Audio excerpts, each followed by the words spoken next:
The information contained in this episode is for informational purposes only. No material is intended to be a substitute for professional medical advice, diagnosis, or treatment. We need a revolution. There's only one solution. I need somebody to show me the love. We need a revolution.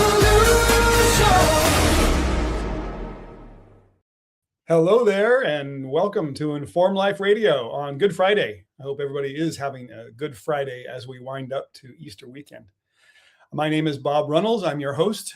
I am covering for Bernadette Pager again. Our hardworking Bernadette is still on special assignment doing legislative work in her now home state of Tennessee. I'm here in Washington State, and we're broadcasting across Puget Sound and the Seattle area. And we're happy to help start a health revolution. And we've got a great guest coming up. We'll bring her on in just a bit.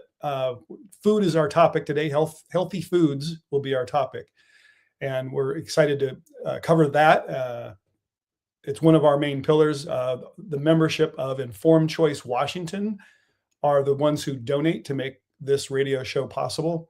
And again, we're across the state. We've got thousands of members who donate and participate in our various activities like legislation and activism. And you can join us too by going to our website to donate, or just to find out more about us, sign up for our newsletter at informedchoicewa.org. So give that a try, and look forward to hearing from you and connecting with you.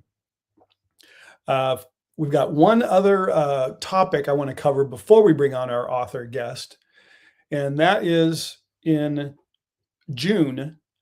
There's another big movie coming out. We have been co-hosts and helped sponsor other various Vaxxed movies. If you recall, Vax 1, 2, and 3, we've had members across the state host screenings in their local theaters. And the next film to come out where we're seeking that kind of activism and volunteering is for a movie called Duty to Disobey. And this is a movie put out by Polly Tommy of Children's Health Defense, Tommy Burrows. And really, it's an amazing story of the tragic way in which military members were being coerced and being required, pretty much from the commander-in-chief, to take the shots during COVID. But a lot of military people knew there were some unconstitutional aspects about that. And this movie will expose that civil rights collision. And at the same time now, that's on June 30th. What I would encourage our guests to do, if you're inspired, all you have to do is help find a theater in your local area, and the rest will be just almost done for you in terms of promotion and getting the location out for people to come buy tickets and watch this documentary on June 30th. So that's Duty to Disobey. And you can come to the Children's Health Defense website or to the Informed Choice Washington website as well, and we'll have information there. So we'll get back to our regular programming at this point. So I will quickly add that the advice on our show is not necessarily the views of KKNW or Children's Health Defense. They are pretty close to Informed Choice Washington's viewpoints, though. We're happy to have Dr. Sina McCullough on our show today, an author of a new book called, I'll let you tell us the name of the book, Sina. It's called Hands Off My Food, How to Defend Your Food, Health, and Freedom. Yeah, that sounds good.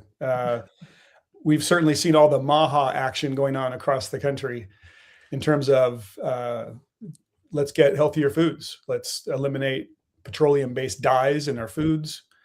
And I wonder if that's something that you felt inspired by, but you've got a longer history than that, it seems. Looking at your bio, you've been at this for quite a while with your teachings and your teaching as well, sounds like. So maybe you could just, again, tell us, not again, but go ahead and tell us how your background got you to where you are now. Oh, I'd love to. Thanks for having me on the show. You're welcome. So yeah, I've been talking about educating people on the food supply for probably over 15 years now. And I was actually inspired because I nearly died from an advanced stage of an autoimmune disease. And fortunately, I was able to fully reverse the disease. I am completely healed today, like not in remission. I'm fully healed. It's been over 10 years now. But my journey to me was fascinating because I have a PhD in nutrition from the University of California at Davis, so one of the top nutrition schools. Yet I almost died largely from eating food. So there's a huge disconnect there. And I thought, wow, if this happened to me, how many other people are also suffering from a chronic or autoimmune disease that can actually be reversed, that they don't need to be suffering from these conditions? And so I started to when I started to get really sick, I was in my early 20s, and I saw many, many Western doctors for about 20 years. I was in the Western system and bounced from one specialist to the next. You know the story. We hear it all the time now. I basically got no answers. Like they couldn't find much of anything wrong. And then the last doctor I saw told me that the symptoms had to actually be in my head because they couldn't figure out what was wrong. And this is after, like I said, over 20 years of them running tests after tests, like, blood tests, urine tests, fecal tests. I had endoscopies, colonoscopies. I had exploratory surgery at one point, and no one can figure out what was wrong. And they just kept pushing pharmaceutical medications for me. And I thought, that's not the answer. There has to be a root cause to why this is happening. And the root cause is not a deficiency in a pharmaceutical drug. It's got to be something else. So I just kept searching for answers. And luckily, I married an amazing man. He has a PhD in chemical engineering. And so together we became co-detectives, and we scoured the scientific literature. We ran across things like leaky gut. That's a common term today. But back then, like 15 years ago, when we were researching this, it was not in the mainstream narrative. And long story short, I tried everything I could think of. I tried paleo, the Candida diet, GAPS diet, diet elimination reintroduction. And I was trained in how to do that, at UC Davis. And nothing worked. I would get better and then I would get sicker. And I was eating everything organic, everything from scratch. Like I never went out to eat, nothing. Right. But my list of foods that I could eat just dwindled down to like a half a sheet of paper at one point. I mean, foods that we think of as healthy, like bananas and apples and chicken, they were making me sick. Oh, So it was unbelievable. So I remember it vividly because I was spiraling downhill very quickly. I got to the point where I was too weak to sit up. I spent my days lying on the floor. I had two kids at that point who were very young, and my husband would go to work, and he literally would sometimes have to pick me up out of the bed and carry me downstairs and lay me on the floor or the couch. And I would just lay there trying to keep the kids alive until he got back home. So I couldn't really sit up. I had a hard time even wrapping my hand around a cup because I had so much pain. Every time I chewed my food, it felt like my teeth were going to fall out. And every time I inhaled, it felt like my ribs were they were going to break. so this your autoimmune condition was almost like whole body, or It was whole body. along the And epidermis or on your skin mostly, and then it just had so those actually, pinpoints?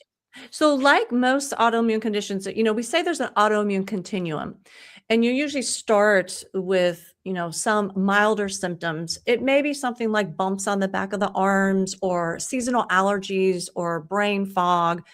And then if you don't step in and correct it, reverse it, you will continue down this autoimmune continuum and progress in symptoms. And so, for example, you can progress down toward type 2 diabetes or heart disease, high blood pressure. And at the end of this continuum, we know now is cancer. So cancer would be end stage autoimmune.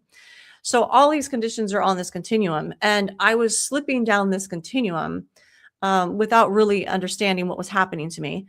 And again, I was trying all kinds of things and seeking all kinds of specialists. Um, I developed the brain fog. I had the bumps on my arms. I actually developed a tumor on the white or the sclera of my eye, and saw many eye specialists for that. And none of them knew what was causing it, but they could guarantee me that it would continue to grow over the cornea of my eye and blind me. So that was reassuring. Um, and I also had 5 miscarriages at one point. So the list goes on and on of the symptoms becoming progressively worse. And at my rock bottom is when I could only eat from a small half a sheet of paper and couldn't get off the floor. And it was at that point that we knew that if I couldn't stop this, that I was going to die. It was at that point. I had reached a point of muscle wasting. So even though I was eating nearly constantly, I mean, I would put salt on avocados and just scoop them and eat them straight. I was eating all day long, and I still lost about 15 pounds in 1 month. I couldn't keep, the weight on. I was losing muscle rapidly, like a cancer patient Okay. would Yeah. experience. And so at my rock bottom, I remember, because I couldn't get out of the bed. It was time for my husband to go to work, and I was so weak I couldn't even move the sheet off my body, and I just cried. And at that point, I knew the inevitable was coming, and it was coming fast. And so I don't. It was a long time ago, but I still, you remember it like it was yesterday. Yeah. It was very scary. And so I didn't know what else to do. I utilized all of my resources, my educational background, the system, the medical system we have, and there were no answers. And so I surrendered to God. And I basically asked him to save me so that my kids wouldn't grow up without a mother. And I made a promise to him that if he did save me from my children, that I would spend the rest of my life helping the rest of his children find their second chance. And it was right after that he showed me the way out. I found a functional medicine doctor who is a good friend of mine today. And he taught me about functional testing. And that's what showed nutrient deficiencies, for example. So I was having all kinds of tests done in the Western doctor's office, but most of those tests are archaic. They're really outdated. Can you give us some examples of both, the archaic ones plus this functional medicine testing? Yes. So you can, and I can actually give you a list if you wanted to distribute that, of the tests that I use today. This is a very empowering thing because people can actually order these tests themselves now. They don't have to go through a doctor to do it. So for example, we all know of the normal test that a Western doctor would do to test for micronutrient deficiencies, like vitamin and mineral deficiencies. They take a blood test, and it's basically a snapshot of what is in your blood in that moment, like magnesium level, iron level, things like that. But there's a functional test that you can do where it's still a blood draw, but what they will do is, for example, they can take like a white blood cell and they can add a nutrient to it, like one nutrient at a time. And they see like a turnover of that cell, for example. And so they can back calculate how much you are deficient in that nutrient based on the lack of performance of that sample. And so that's why it's called a functional test. It's measuring the functioning of the body. And so in the Western test, I showed up with 0 micronutrient deficiencies. Using this functional test, I showed up with 15 micronutrient deficiencies, 2 of which were B vitamins that I was so deficient in that I was borderline for both beriberi and pellagra, which both of those are micronutrient deficiencies that were largely eradicated in the United States by the mid 1900s, but we are now seeing a resurgence of some of these previously eradicated diseases. And they're going undetected in large part because of the insufficient testing that we have in a typical Western doctor's office. And both of those diseases, by the way, could lead to death. So it's a pretty, it's a serious thing. So, and I will add, when I first graduated from grad school, I was hired right away as the director of research and development for a supplement company. And I formulated supplements. So I knew the best of the best supplements to take. And I was taking a multivitamin and mineral supplement practically every day, yet I was still deficient in 15 nutrients. So that tells you what can happen when you have, for example, leaky gut or, dysbiosis of the gastrointestinal microbiome. I wasn't able to properly digest and absorb food or those supplements that I was taking. So, so it's one of those things that people might even think that they're doing what you would think would protect you from or help you to reverse these conditions, but that's not always the case. There's always underlying issues going on. But anyway, so I found he taught me about these tests, and I did the test, including a food and chemical sensitivity test, which is another one that's not very well done in the doctor's office. And believe it or not, I showed up with the highest sensitivity to chicken and bay leaf, which who would have thought I could be so sensitive to a spice, right? That's an herb. Right. And from things I've seen, chicken ends up on most of the anti-inflammatory diets. That's right. And so the reason why I ended up developing a sensitivity to those two ingredients is because I did the GAPS diet for a very long time. I mean, one of the things that most of us are taught to do or advised to do when we're healing the gut or healing from a disease is to consume bone broth or, chicken broth. And so usually when you're making that, you'll make it out of chicken, like chicken bones, and also you add bay leaf. So I literally induced sensitivities because I was chronically consuming those foods, which is not the way that God and nature intended us to eat. We are to cycle our foods with the seasons. So literally because I had this leaky gut that persisted, the broth did not heal my gut. And I ended up with these sensitivities that once I removed, the first thing I did once I got the test results back was I removed those remaining food triggers. And that's the only thing I did in the first week because I was still waiting for tests to come back for heavy metal toxicity. So it was incredible. This tells you the power of the body to heal because, as I said, I was lying on the floor in too much pain to get up and too weak. Well, once I removed the chicken and the bay leaf, in 3 days, I was able to get off the floor. I mean, that's remarkable. 3 days. That is Just, remarkable. yes. Absolutely. And then I ended up, I did a more of a natural chelation at home. I ended up being high in arsenic, and which is not uncommon, especially because, see, I thought for a while there I was eating certified gluten-free foods because we had theorized that part of the leaky gut was from consuming gluten. So I had been on a certified gluten-free diet for quite some time. I mean, years, and it was confusing because I would start to get better on the diet and then I would get worse, and then better and then worse. Well, it turns out two things. One, these gluten-free foods tend to be high in rice, and rice tends to carry arsenic in it, and in large part because of pesticides that used to be used on American soil that intentionally contained arsenic in them, and it's still in the soil today. And rice is grown in large fields with water, and arsenic is water soluble, so the rice just sucks it up.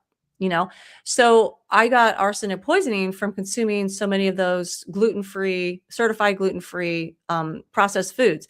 Now, I had removed all processed food from my diet for at least a couple of years before I had reached rock bottom. I was eating all organic whole foods, but my detox pathways were so downregulated that because I was in such a heightened state of chronic inflammation that I couldn't actually filter the heavy metals out of my body.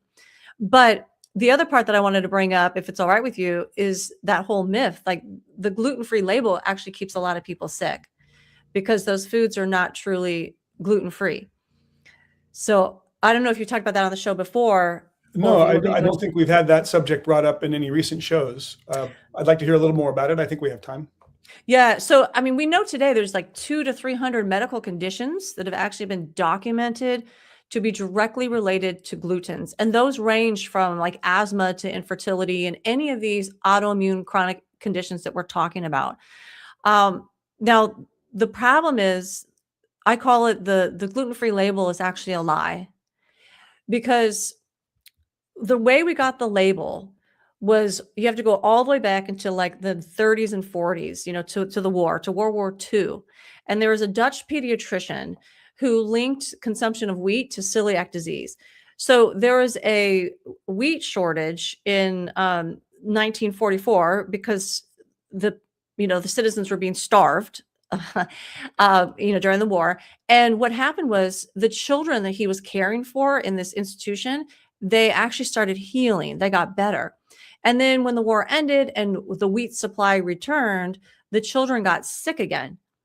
And so he ran a series of experiments, but basically he concluded that it was the gluten in the wheat that was causing the children to be sick. And so at that time in Northern Europe, the staples were wheat, rye, and barley. And so gluten became synonymous with wheat, rye, and barley. And the FDA is responsible for the definition of gluten. Like what does gluten actually mean? Which foods contain gluten?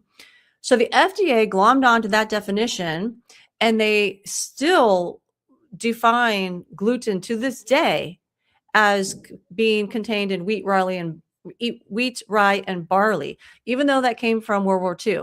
So now we know that that's actually not true. Gluten is not just one single protein. There's probably thousands of gluten proteins, and some we don't even know yet. They're in all grains. So we know of like gliadin. People probably heard of that one. It's in wheat, but corn has zyme. It's in sorghum. It's in millet. It's in oats. It's avenin and oats. It's in rice. It's called orison. And so what happens is people will go on these gluten-free diets, these what we're calling these traditional gluten-free diets. So they'll remove wheat, barley, and rye, and they'll start to get better for a little bit, and then they'll tend to get worse, and we call that gluten-free whiplash. So this is something that chronically occurs in people. And there's actually a study that was done in 2009 where they put people on this traditional FDA-defined gluten-free diet, and they did it for 16 months, which is long enough to heal the gastrointestinal tract. 92% of the people in that study did not heal their gastrointestinal tract. 92%. And actually 1% got worse. It was crazy. So the researchers of that study concluded that healing the gut on these traditional gluten-free diets is, quote, exceptionally rare. And that's because they're still consuming glutens in the form of other grains. And one of the things this is actually a good example of how slow the government works, and how slow they are to adapt what's in the scientific literature, because we've known since at least 1979 that rice and corn contain gluten, and that it can trigger illnesses like leaky gut, and can even provoke an antibody response in some people. That's been documented since studies since 1979 in the literature. There's even a landmark study in the clinical and experimental immunology where they gave corn to people who had Crohn's or ulcerative colitis or celiac disease, and they saw a significant amount of antibodies elevated when they ate the corn. Now, the researchers used corn from Kellogg's cornflakes. Like that was the actual, they even give them thanks. They give Kellogg's thanks in this study for giving them the cornflakes. Okay. If you look at Kellogg's today, it is still marketed as gluten-free. It's a safe, quote unquote, safe gluten-free breakfast staple for people. But the research of that study, the researchers concluded that those elevated antibodies were a sign of leaky gut in those individuals. So we know that this occurs. There's other studies that have documented this since then. And the problem is the companies aren't actually doing anything illegal, right? They are following the definition that the FDA has decided, and the FDA is responsible for labels. So it's really on the onus of the FDA to change this definition.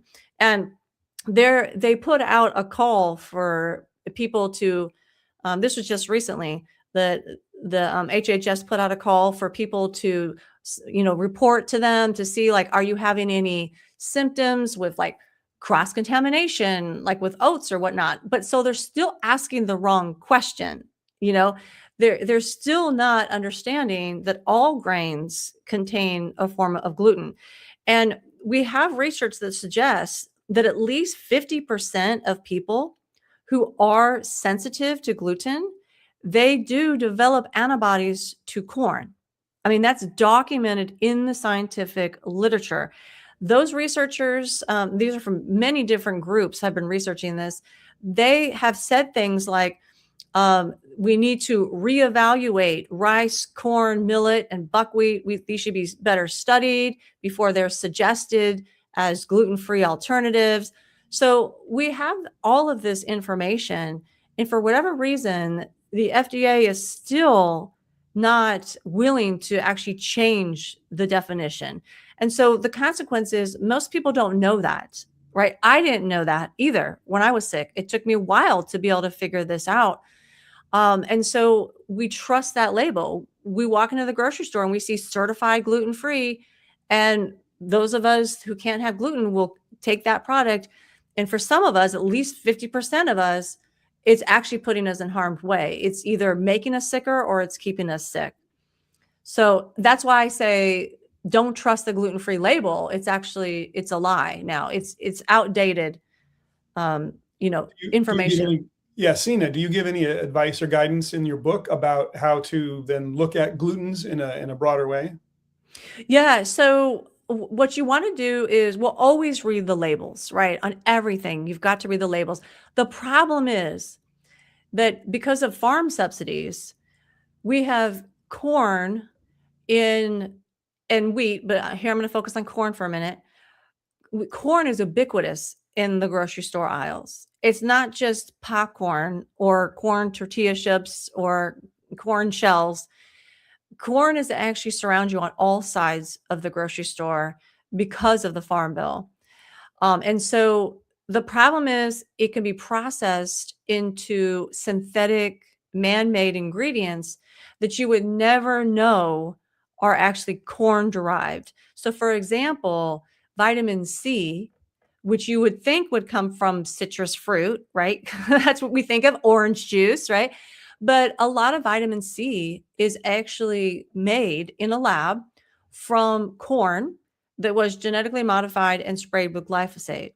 So if you're consuming a food that has vitamin C in it, or supplements are well known for this, that has vitamin C, and you have a gluten sensitivity, you need to call the company or email them and ask, what is the source of the vitamin C in this product?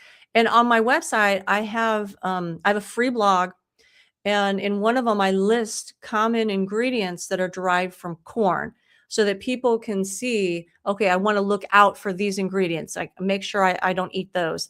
I always say the best thing to do is, well, whole foods that are organic or regeneratively grown are obviously better than any processed food. But if you're going to eat processed food, look at that label, the ingredient label. And if you can't pronounce the ingredient, or you don't know where it comes from, don't eat that food, right? Yeah. Go back to think of what our great grandparents would have had in their pantries. Eat more of natural, well, except for Crisco. You don't want to eat, Crisco.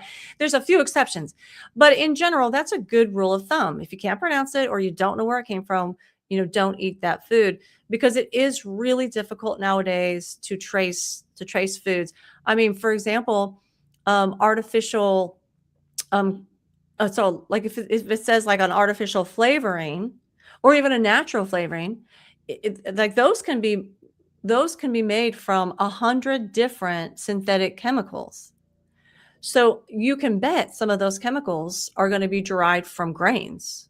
If not, they're going to be grass chemicals or generally recognized as safe chemicals. So I always say just avoid those foods. Avoid anything this is natural, artificial flavor. Avoid anything that has preservatives in it. The dyes, even natural dyes, because some of them can actually be processed with hexane, which is a very harsh chemical on the body. Some of them are adulterated with heavy metals, for example. There's lots of information in the scientific literature documenting adulteration of even natural dyes. Turmeric is one that's really commonly adulterated, where they're going to add a dye that's linked to cancer in order to give it that more orange, hue Bright to orange, it. yellow color. Mm-hmm. Yeah, Yes. that's amazing. Yes. Hey, returning to rice for just a moment, one of our watchers on one of the social media broadcasts right now pointed out there are 200,000 varieties of rice. So how Wow. do we track that? Yeah. Does that have different levels of gluten in the different varieties of rice, or is that Oh, is it I new see. research? Pertaining to rice. Okay, so from what we know so far, the only type of rice that does not contain gluten is wild rice. So it has to be 100% like truly wild rice. All the other types of all the other types of rice that we know of that we've tested contain some form of gluten. So it doesn't matter if it's organic and even the level of arsenic in the rice doesn't matter necessarily if it's organic or conventional rice, because of the way it's grown in the water. But yeah, brown rice, white rice, basmati, like all these different types of rices, they all contain gluten. So I do consume wild rice from time to time. But when I consume it, I soak it and drain it and soak it and drain it over a 24-hour time period because I'm trying to get the arsenic out. If you do that, if you soak it in water, it needs to be about 4 times the amount of rice. So like a 4-to-1 ratio. If you soak it and rinse it several times, which some cultures do that already when they're preparing their rice. But if you do that, there's been studies to show that you can remove about 80% of the arsenic from that rice. Now, the problem is you'll also remove some like B vitamins, for example, like water soluble vitamins. But I just get those from other food sources. That's easier to do than to detox the body from arsenic.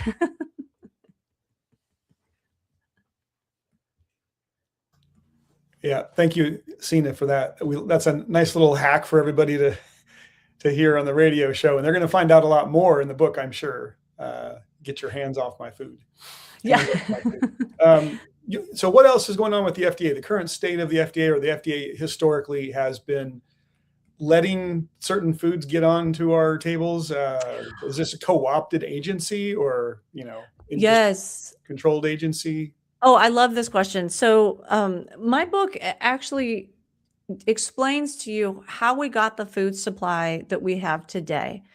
And it explains our role in the food supply, and it offers a lot of solutions. I'm a very solution-based person. I don't want people to live in a state of fear, because fear is ultimately the root cause of autoimmune and chronic diseases. So I always provide solutions. So the first thing is we have to understand what our role is in the system. Like if we want to be part of the solution, you have to understand how the FDA was set up and what role we play. So we actually have a federal FDA because in 1906 Congress passed laws, and before that we had local and we had state FDAs. Okay, these kinds of agencies. It wasn't a federal agency, but we had these local and state regulations. And then we got this federal FDA in 1906 when Congress passed these laws. People had wanted to get a national FDA for quite some time, but the American citizens were not willing to hand over their food supply to a centralized authority, and the local systems were working well. So what happened was, they weren't ready until Upton Sinclair came around. And, he published the book, The Jungle, which is actually been shown now to be a work of fiction. And it was proven back then to actually be a work of fiction. But it didn't matter because it scared the American public. Like, they believed it. Sinclair was actually trying to get people to buck the capitalist system and become socialists. And he hit us in the stomach, as he famously said. So it wasn't until his book came out and Americans were afraid that they handed over their food supply to this central, authority, this federal government. And we can all understand that today, the government does a lot of things by getting us into a state of fear. If I recall, I watched a documentary. I couldn't remember the name of it right now, but it was mostly about milk safety and freshness of milk that got the FDA into motion, or am I completely wrong on that? Well, his was the meat packing companies. That he highlighted. Yes, it was those companies. And if you've ever read The Jungle, he recounts like people fell into the vats and there were rats everywhere and workers were urinating on the meat. And I mean, it's a really gruesome description, obviously, again, like I said, it was turned out later, it was disproven, but it didn't matter. We still got this federal FDA. So it's actually kind of interesting because there was a man named Dr. Wiley, and he was trying to get a federal FDA before Upton Sinclair came around. And so he actually created what was called the Poison Squad. So Congress gave him some money, and he took a handful of chemicals like formaldehyde and borax, for example, and he fed them to young, healthy men in increasing dosages to determine if they were going to make these men sick. And these men got debilitatingly sick, where they couldn't even function anymore. Like, you could not do this study today, you know? Great experiment. Jeez. Yes. And so what happened was they all got super sick. But still people were like, oh no, we don't need, these government regulations. But what Wiley did was he came up with 3 pillars that became our national food laws. These 3 pillars became the basis upon which the FDA was created, and they are still our pillars today. So those pillars are, number 1, the manufacturer must provide safety. The manufacturer, the company, has to prove that their product is safe. Number 2, the labels must be transparent. And that's the job of the FDA, is to make transparent labels. And number 3, the consumer is the final judge. So people don't realize that this is actually our role. So for example, if you talk about the grass loophole, so a lot of people are upset when they learn that we have this thing called grass, where, and I don't know if you talked about that on your program either before. We have quite a bit. Generally regarded as safe? Generally recognized as safe. Recognized as safe. Yes. So then I'll just be very brief about it then. So basically. We want to hear your details. Don't. Okay. You can go into that as much as you want, because I wanted you to go into that a little more perhaps, and let us know what are these GRAS items we can look for now on labels, but get to that. Perfect. Okay. So yes, it's called generally recognized as safe. This was actually a loophole that was created out of the 1958 Food Additive Amendment. So Congress passed this law, and it had this loophole in it that allows, it has allowed thousands of laboratory designed chemicals to enter our food with really no oversight from the government. So what happens is a company can actually hire their own expert to declare that a chemical is safe. And usually these experts have some kind of financial tie to the company. They either are employed by the company, or, they're consultants, or they're getting grant money, some kind of financial incentive. Well, once this quote unquote expert says that this chemical is safe, then the substance can actually go directly into our food. It doesn't have to be reviewed or tested by the FDA, and there doesn't even have to be a waiting period. And the part that the public often doesn't realize is that this entire process is actually voluntary. So the companies are not even required to tell the FDA that they have added a new chemical to our food. So even HHS Secretary Kennedy has admitted on camera that we don't actually know how many chemicals are in our food because the FDA doesn't keep a record of it. It's voluntary. But here's the real kicker.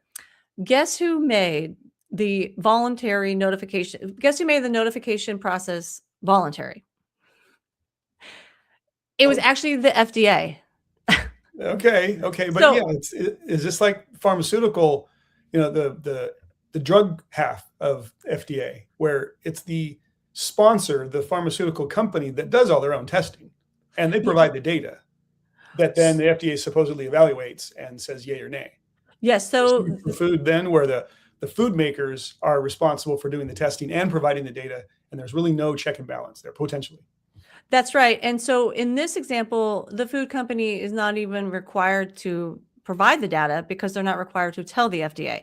So if a company wants to get a chemical on the GRAS list, then they will basically just submit this, it's like this petition to the FDA. But all the FDA does is like basically give back a letter, not even saying they approve or they disapprove of it. It's like a letter of acknowledgement. And they make clear in their letter back to the company that they are not approving the chemical that's in question, that it's the company's responsibility to make sure that it's safe. So it's estimated that 99% of the food chemicals that have been introduced since 2000 were actually approved by industry, not by government. And it's estimated that there's 10,000 chemical additives in our food supply today. And the problem is most of us walk into the grocery store and we assume that these foods on our shelf are safe. I mean, I did. That's one of the reasons why I got so sick. But because we assume somebody's checking it for safety. I mean, the FDA and the USDA are paid by our tax dollars, and they say that their job is to make sure that our food is safe. But how can they tell us that the food is safe when there's an estimated 10,000 chemical additives and they don't know what many of these chemicals are? And even the ones that they do know, they don't test them. No one's testing them for long-term safety. No one tests these chemicals really to see what do they do in combination, right? So even if a company did happen to test it in isolation, first of all, it's funded by the company themselves. So how much do we trust industry-funded data? But they're not combining it. So like, let's say you're consuming Doritos with Mountain Dew. I mean, who knows if the chemicals in each of those two foods have an additive effect, a synergistic effect. And actually, I believe it was last year, one of the first studies ever to be published that looked at this cumulative effect of just a handful of additives showed that several of them have synergistic effects. That they make each other's effect worse. They amplify the potential health issues, including dysbiosis, which of the gastrointestinal tract, which can lead to, once again, leaky gut. So it's really a fox guarding a henhouse situation. They're trying to close this loophole now, but here's another misnomer. This loophole, people are looking to Kennedy to close this loophole.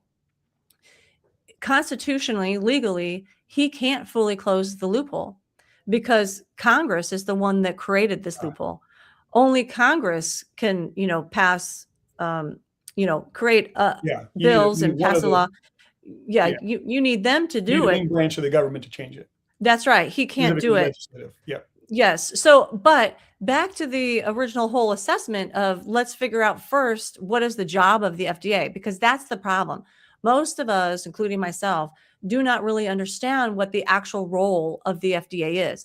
So what that does is it leaves us as sitting ducks. We are waiting. Many of us are waiting for this top-down savior to come and change our food supply. But in actuality, the FDA was never designed to do that. It was always set up that the companies were to prove the safety of their own products. The FDA was responsible for labels, making sure those are clear, accurate, transparent. And the consumer is the one that's the final judge. So if we don't like what they're doing, if we don't want to eat GRAS chemicals, for example, you have to use your purchasing power. I call it feed the good and starve the bad. This is where we use our vote. We vote with our dollars. Every time you buy anything, at a grocery store, a restaurant, a hot dog stand, you are voting with your dollar. And so it's really important that we know what we are consenting to. We have to give our informed consent. That's actually how you shift the food supply. This is what they did in Europe, for example. That's why a lot of the chemicals that we allow in our food, they don't allow over there in Europe. Texas highlighted this with that bill that they passed into law, which is being challenged now in court. But that was the whole thing. It was like 44 chemicals or something that aren't allowed in Europe that are allowed here. And why are these companies making these different products for Europe than they are for us? The reason is because Europe pushed back. We will still consume them. And so I give many, many examples of what I call free market wins in my book to give people hope, empowerment, to let you know that even the power of the individual is so strong. We only need a small tipping point. Jeffrey Smith, who genetic roulette and seeds of deception, he was one of the leading people in the GMO movement. Oh, okay. He has said that we only need about 10% of people to get behind, to create a tipping point. It doesn't take much. Because companies are affected by the bottom dollar. And so if you hit them at the bottom dollar, they're going to change quickly. If you go through legislation, and I detail this, in depth in the book, there are always loopholes. There's always backdoor deals. There's always a revolving door. And the companies that have the most money to lobby, for example, are the ones that are getting these loopholes and carve-outs. It's not your small family farm. It's not the small mom and pop companies that are getting these carve-outs. The companies that we trust. It actually helps to support, big ag, big food, big industry. So I'll tell you one more example, piggybacking off the grass example. So now you know what grass is. Well, when FDA, quote unquote, approved genetically modified organisms, right? You think this would be a big deal. We are changing the genetic makeup of our food supply. One of the first ones was BT corn. So they literally put a bacteria in the corn, in its DNA, to make it produce the BT toxin. So it became a pesticide factory. The corn itself became a pesticide factory, and we eat that corn too. So you would think that the FDA probably would have done a lot of testing on this, or some testing. There would have been long-term testing. That's actually not what happened. GMOs got onto the marketplace because the FDA, quote, presumed them to be grass. Wow. Yes. And So what is the BT corn? What's the BT stand for? that's the BT toxin. So that's the actual Botulism?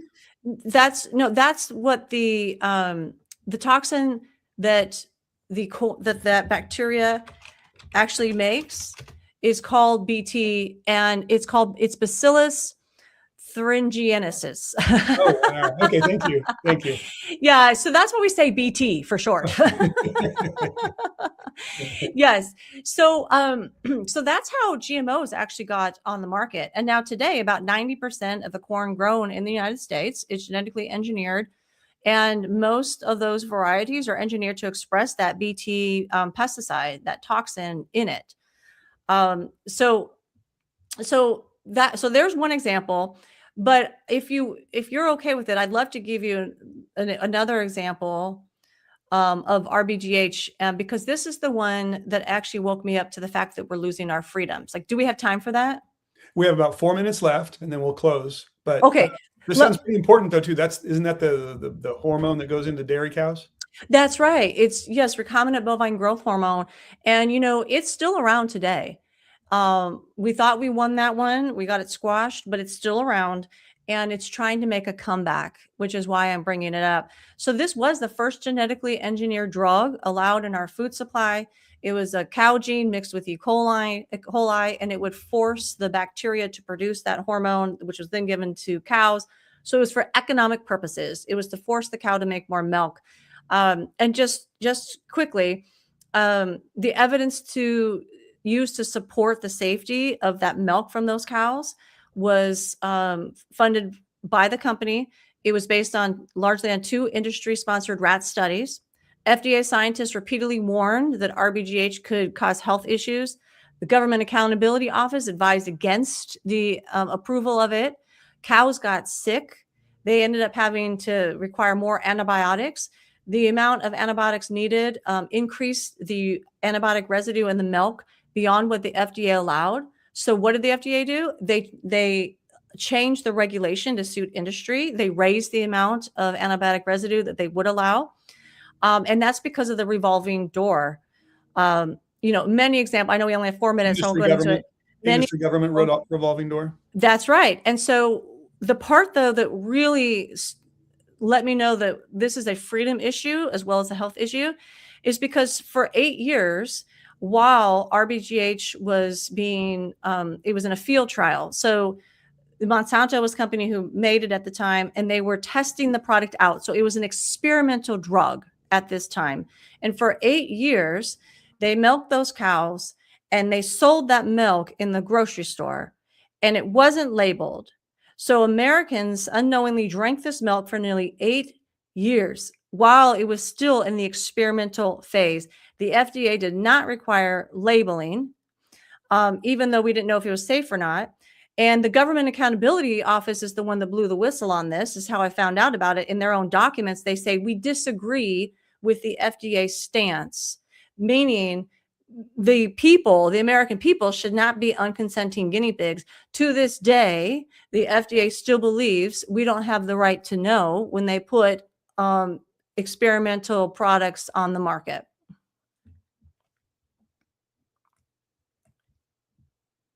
Oh, sorry. How do we watch out for that then as it's going forward?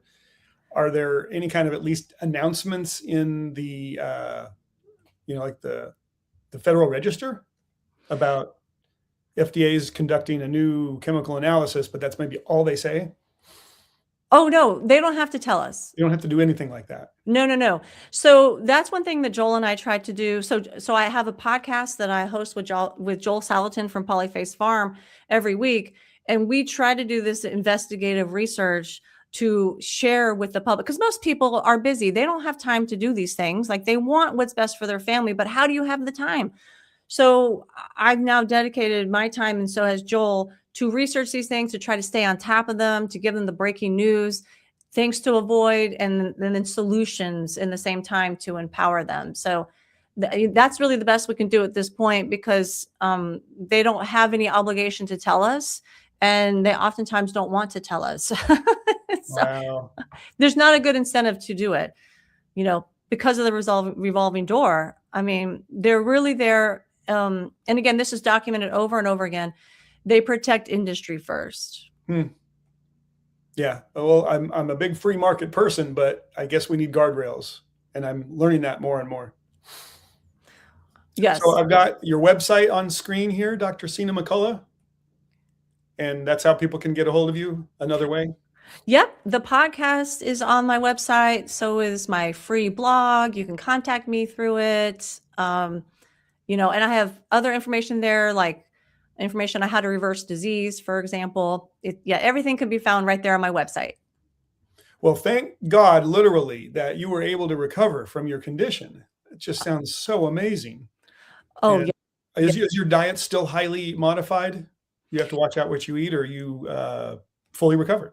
Actually, I'm fully recovered. Now I can eat all those foods that I was extremely sensitive to, that they told me I'd never be able to eat again. I never believed it. I always knew the body could fully heal. And now I can eat anything I want. But I am I'm a principled eater. I feed the good and I starve the bad. So I eat to move the market. All right. And it keeps me healthy. That's such a great story, and so happy we could have you on the radio show this week, even though we had 1 week of a delay. So glad you could make it on. Yeah. Thank you for joining Inform Life Radio on Good Friday. Happy Easter, everybody. We've been listening to the Inform Life Radio on KKNW, brought to you by Informed Choice Washington members, and we'll see you next week.